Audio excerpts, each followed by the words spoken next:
Bonjour fidèles internautes, bonjour, je vous aime tous. Ezali Wabino Sephora Kings. Il y a Tindika TV, Mikolo pour la retrouver ngai na Tindika TV pour s'abonner et c'est juste votre bêta Tindika TV pour cause d'informations ezali précises, réelles na Tindika TV. Je vous aime tous. Tindika TV, number one.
Bandeko balandia site net internet ya Tindika télévision bandeko bino ba ebozuli ba kwa kolanda biso na kata site net internet bo continuer kozala wana massivement pe kozala wana pona ko yamba ba information na biso mwana na bino leki na bino na kombo ya Sephora Kings o mesana ko yela bino ba actualité pe marambotali social ya mboka na biso ndenge to sali descente na isika oyo to zali précisément ne lenge sa na Toye Kostala, c'est là projet il y a 100 jours. Toye Kostala ndenge nzele zaki obeba to sili comment a été ba travaux ici déjà kobanda ba image bino moko mona na sima et puis bokozwa ba interview ya ba bito bazali ndinga ya koto ba kopesa mela bino ndenge ezalaki na niveau ekomeli dawo konte kozala wana brancher pe scotcher bokozala jamais desi na tiki bino mombo découvrir ba image.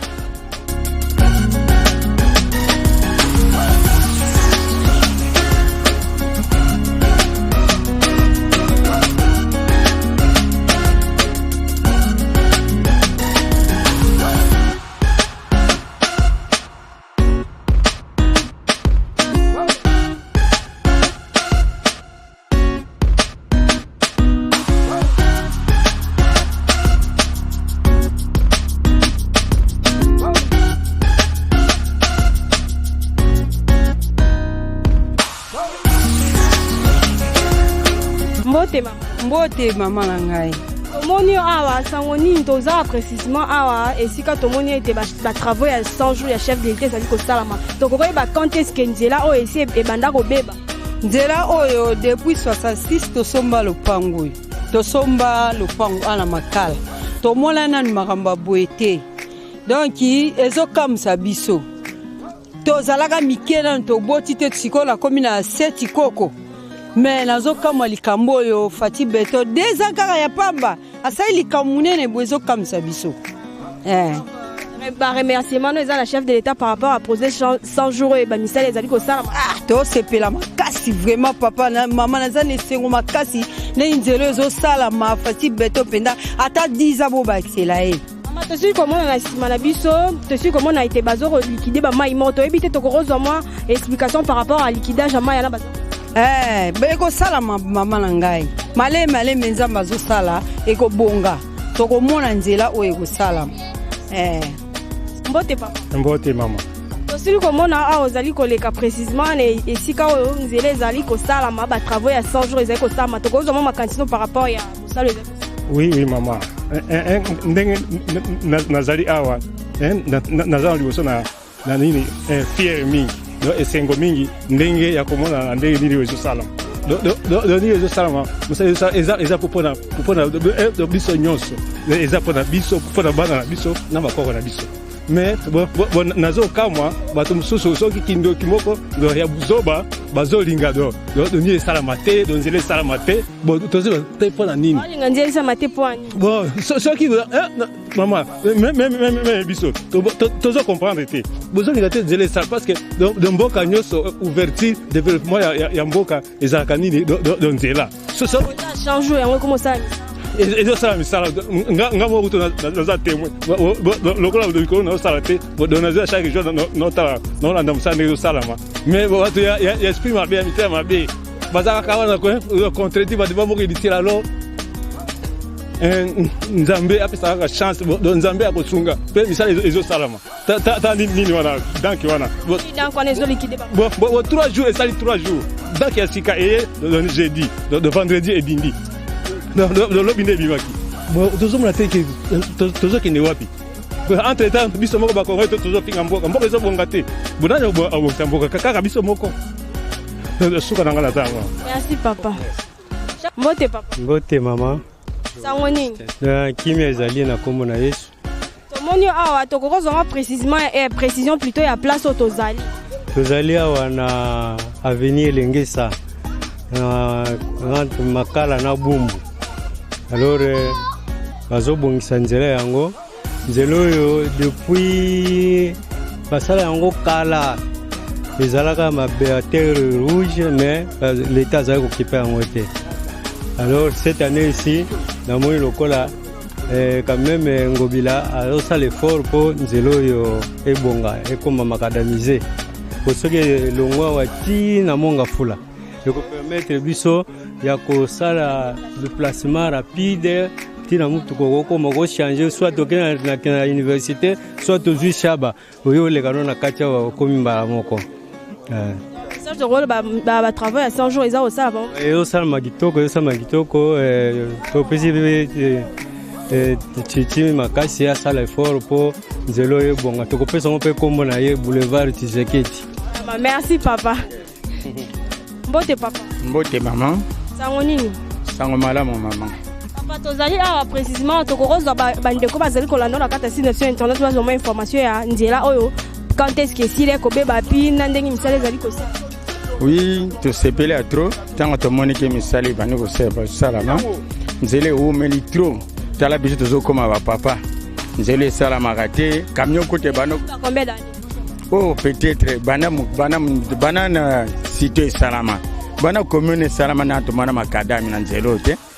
Alors sima to abiso na capitale a mais nzela na bomona nzela salama nanu tomona te mi salami sigo merci coup de chapeau na papa Félix ndenga zuli kansi vraiment que nzela makale salama tikuna na monga fula. Merci na sepeli.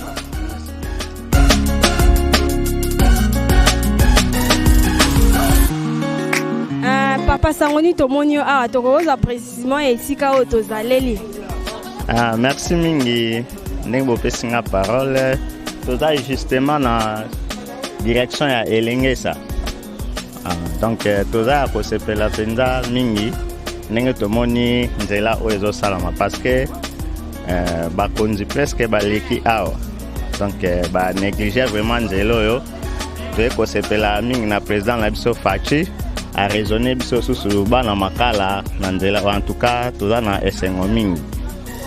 Nzela oyo esali depuis quand ezalaki robeba donc ezwi pena temps ebele peut-être na kokobosana na koyeba susu baane te mais ezwi vraiment temps ya molai depuis le fait Mobutu, le fait président Kabila, le fait fils aye donc nzela ezalaki vraiment négligé. Alors tu es comme on a ntango ya Fatinde projet à 100 jours na projet à 100 jours voilà pour la correction nde tu es mon a vraiment ba ko réhabiliter vraiment nzela o donc to da na sengo mingi vraiment comme on nzela o ekende tina suka e ko sala biso bana makala ma esengo mingi okay betina suka ekende ti wapi bon selon ndenge to tunaki ba ingénieur ba di ezokende juste tina bypass na recours hein et bimati na Prince Amonga Fula. Merci papa. Merci vraiment.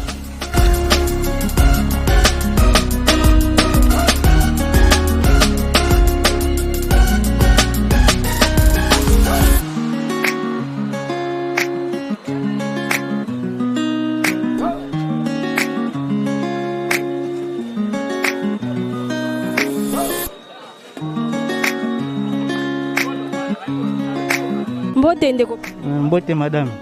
Tomoni a précisément ici quand bazali ko sala ba travaux ya 100 jours to ko zoma idée na auto to ko yeba libulo ezali na sima la biso ça ezali combien d'années ici là ko sala. Bon justement o ezali nzela oyo eza projet ya kala banda tango mobutu projet yango ekoketisaka te Kabila le père pa yaki projet yango asalaki yango te Kabila pe oyo ya mwana ye atuka kepaki yango te. Mais cette fois-ci tumukonza mboka sika ye Fati Beto aye tomoni na ndenge peuple ya Kimbangu a partir kuna ya pont na émission moko boye bayebisaka ye keno yokola mingi na ngiringi pe banda koleka botala nzela na ndenge bebi. Mais justement aye koyoka nde abani kosala nzela oyo eza étrange pona biso nyonso bana makala bana Kimbangu bana Bumbu bana ya Ngaba. Donc eza nzela oyo ekopesa facilité ya kokende ti ba ipeni ba munga fula kuna yango moni chaque jour toza mais pona libulu oyo nde bazo sala nde angende et timoni awa meza mabele moko elemba eza penza trop humidité za makasi yango moni ba meki ko sala partout les moyens ko bimisa engin oyo kanga makiawa te bazo bimisa ba mayele na bondeni ba osala progression nzela. C'est ça. Merci papa. Mbote papa. Mbote maman na ngai. Ozama makanisi na par rapport à nzela to pe libulo to sili komona o ezali na sima na biso ko yeba depuis quand ba travaux e bandaki et puis depuis quand nzela o esila ko zala ya obeba. En tout cas merci na question to ngai. Pas travail awa ezo kene vraiment malgré ça moi libulo c'est la moi kokoso mais bana tracteur e kangamaki ça fait 3e jour. Baye basali effort et bimi. Ça va quand même, mais ça les autres qui est déjà malé, mais en tout cas, tu peux si na mokondamboka. Fati Beton. Même moral, papa yaba na Fati Beton, en tout cas merci vraiment. Na o ya sali to ni marité. Mon libiso, to za bana ya commune o ya makala et puis to bana Kimbangu to yebi mabena malamu ndenge lekaki. Dernièrement, la raïsa salaki, basalaki personne mais isukaki. Alors que makala o pona ko sala ngo depuis 1959. Et tu as la maté. Makala oh depuis 1959 et tu as la maté. 660 et tu as la maté. Ça dit Makala oh première fois na ye azwanzela. Donc nzela oh bengango ça dit béton Fati. Nzela oh c'est la première fois et ça la mabengo Fati béton. Donc ça dit na Makala première fois la prince de Salama yango de bana 59 660 Makala dans le côté en précité. Mais c'est bien en tout cas c'est la première fois président oh à côté oyo même moral Fati Beton non nzela ne maya ngo prince o babengo Fati Beton o boya o lingo lingate Fati Beton prince ne yango ça déjà premier prince o biso ba jeune ya makala to biso ba jeune ya Kimbangu en tout cas c'est la première fois et ça délivrance et ça miracle nzambe donc nzambe mudalingi bongo donc to plus man nzambe merci et puis na président Beton merci vraiment. Merci papa.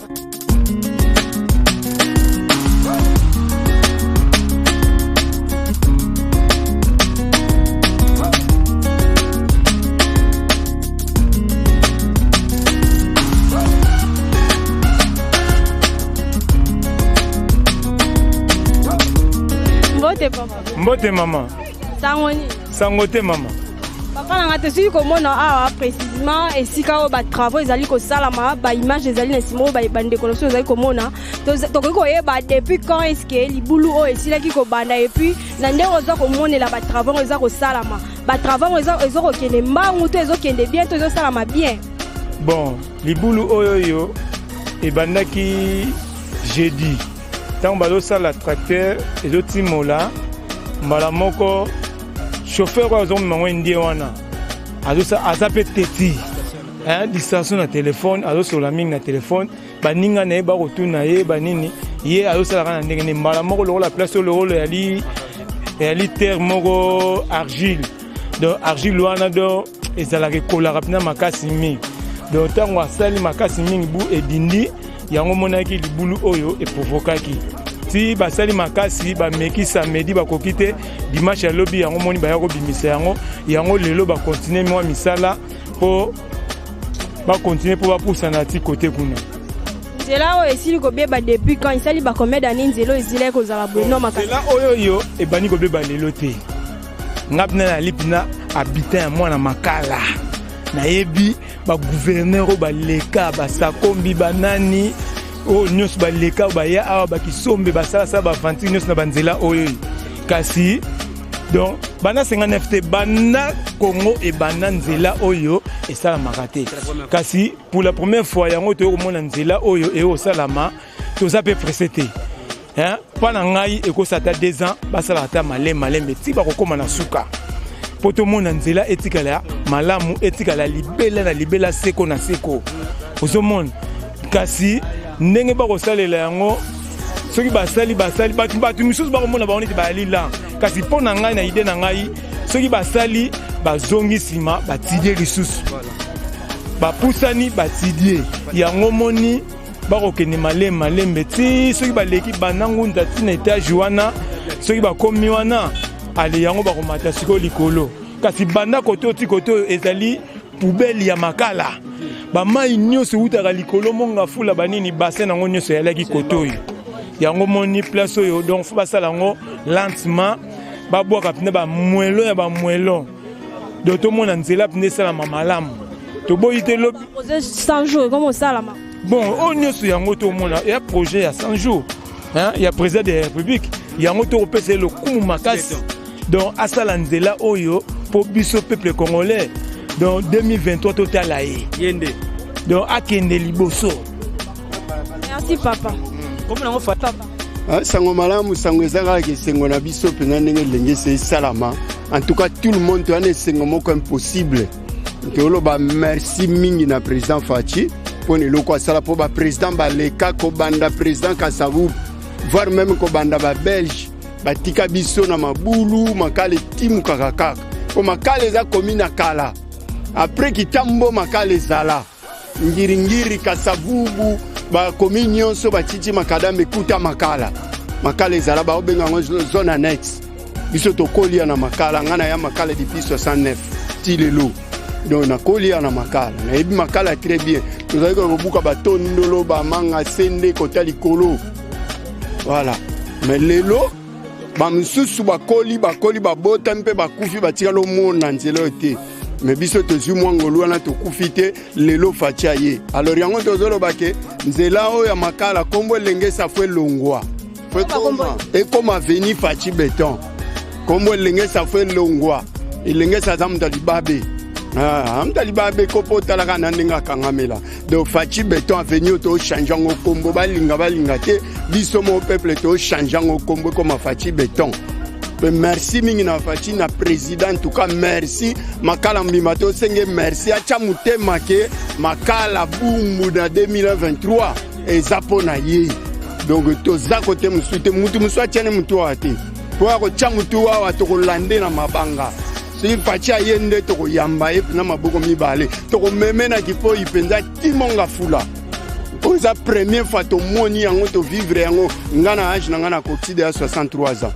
Mena mona na makambo te ni mabanga pamba ezala te tala makambo ya covid elekea tomoni ba député na ba pembeni ba pesi ba cantine ba savon na makala tomoni ata député moko ta ko pesa kipa ma commune makala ah bon yeza commune ba kipa te c'est que ba yebi yango te po tomoni ata député moko ta la biso ba chef de l'état sili ko candidat voilà vraiment grâce à chef de l'état kande tomoni makambo en tout cas chef de l'état merci mingi amata nzamba tombole lisusu pe bato baosala musala tosengi bango penza bakoma tina suka bakata te bakontinue musala ekende tina suka suye na biso ezake bakoma pena tina suka po totombola topesa pena lokumu na nzambe pe merci sukoleka voilà on akoya kobakisa nde yango. Merci papa.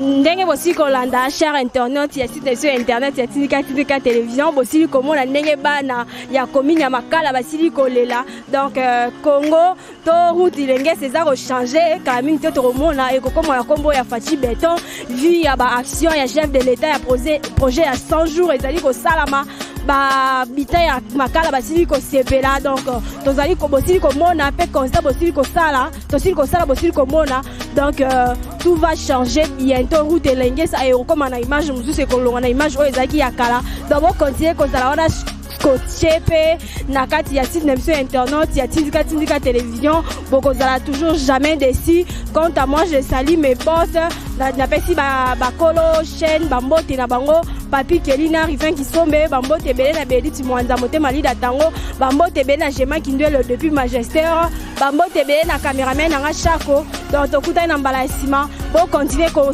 s'abonner massivement na carte site internet tokoyela rabino toujours ba nouvelle pe tokoyela rabino toujours ba projet o ezali ko salama na kati ya mboka na biso. On se dit au revoir la prochaine numéro. Mbote papa. Oui, bonjour maman. Tomoni a précisément et si quand ba travaux ezali ko salama ya 100 jours tokorezo ma likanisi na yo par rapport ya nzela oyo.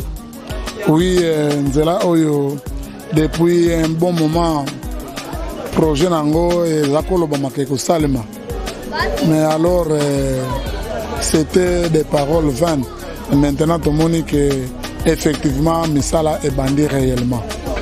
Alors misala zoke na progression normale. Malgré les difficultés liées à ces travaux, mais en tout cas, volonté, matériel, effectif, ils ont vraiment concentré pour la côté que Misala Elingi et Kende n'andeng Misala Salimela. Si comment a été battu bazali ko lobabazo loba été nzela o ekozation elengi sa te koma na kombo ya Fachi Beto message no ko pesa na par rapport ya ndenge chef d'état si ko kanisela bino par rapport ya. Non, le président de la République, Félix Tshisekedi Tshilombo, il fait seulement son devoir. Ce n'est pas que ceux qui ont réhabilité l'Engesa, que maintenant, non. C'est un mandat, il a 50 PCI sur la population. Eh bien, ce n'est pas seulement l'Engesa, Congo et Zamounene, Banzela Pesa et Belé. Écoutez, mais lui, il fait son travail. Écoutez, nous allons remarquer que la période du président Félix Nzela et Salema qui les sous. Mais ce n'est pas que ce Sali Nzela, tu peux si combo. Ce Sali train, tu peux si combo. Ce Sali, non, il fait seulement son devoir dans son programme de 100 jours. Mais ça, les alliés belé, tout le monde yango. Au bazar au salabambe, tout le monde a procès. Au pe bazu yango a dit à ça au salamusala chacun a seulement la bonne volonté de faire son boulot. Donc tout le monde ça comme ça. Le président de la République fait son travail. Bino bozo salamine un reportage pour encourager. Les peuples peuvent admirer ceux qui moyens d'aller trop baxima beaucoup pour faciliter bah tout ça la banzela salama bien. Mais ce n'est pas que va faire ça combo pour la président Salinzela. Non, c'est son travail. Mais tout ça content parce que c'est de longue haleine que Nzela a eu un projet pour Salima, mais cette fois nous voyons que quelque chose a commencé. Et nous sommes contents. Merci papa. C'est moi qui vous remercie. Mbote papa. Mbote maman nangaye. Tomonio a précisément ici quand on a projet à 100 jours à chef de l'État zali ko sala mosala nango. Tokoko zo mama candidat ya koyeba depuis quand est-ce que Nzela oyo et si là ko beba et puis vu misala ezali ko sala ma tokoko zo ma idée par rapport nango soki ezo kende ndenge nini to ezo se passer bien. Bon na koloba pina normalement pour nga na beti 60 ans. 60 ans na beti yango de l'autre côté ya makala 1. Bon, auparavant, pour les autres traverser, toke ne bumbu, direction Oyezalaka na Makadam. Les gens bumbu bazobenga ngo sinalco. Parce que mon basali maison communale à bumbu, et zagi brasserie. Donc surtout traverser côté Oyo, donc tous autres traverser grave avenue. Après tu continues à Kalam, tu communes de l'autre côté. Et zalaki pena na Makadam. Et zalaki na Oyo kaka zalaki batu ya kala, basala kinini kete. Basfratek kaka pour espace quand même na ba patron ya kala baza ko senga kete tango susu mitu kala ba ko matina de l'autre côté mais na suka kuna te na interzone kuna te pour côté kuna ezalaki makala 1 de l'autre côté ezali makala 2 commune kala makala ezali na direction oyo tina suka nango kuna alors l'air siko l'état est comme on a kete pour na ko faciliter entre ngaba na makala yango moni bazongisa ki yango na direction ya kuilo alors les on a qui na bourgmestre Kizeza yem tazaye ko superviser makala union surtout bon na comment on a le na travaux il y a 100 jours à président de la République en tout cas misala na yango ko banana pont tine to komi awa pardon permettez en tout cas misala na ngozo que ni normal et le ko ba kutani na ba obstacle pour misala le soutenir nga obstacle té premier obstacle aux années deuxième obstacle donc yango ne moni va perdre au moins 2 jours oyo bango mpena basali te à cause ya engin oyo ya Hyundai oyo mais tokomonaka ete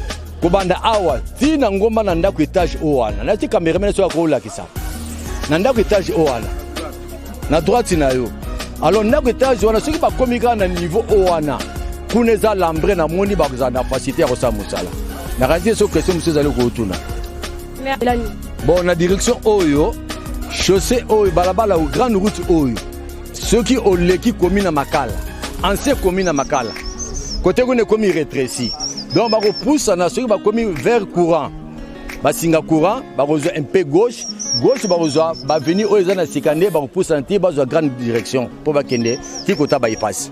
Merci papa. Biso nde bato se. Remerciement kokopesa na nani? Bon remerciement ezali d'abord un chef de l'État pour kokotala pe bandeko na biso de l'autre côté na de côté na ba homme si tokolaki na bango tomonaki na biso pe eloko oyo te à part université donc avantage na biso ali tokosenga na chef de l'État appuyer misala oyo po eza pe na avantage na ye pe na avantage ya république pe na biso ne surtout yango moni eloko si tokosenga eza te bapesa kaka kete banje oyo na bato bazokosala kati na misala oyo oyo koki mpona bango mpo basala biso route oyo. Merci papa. Merci.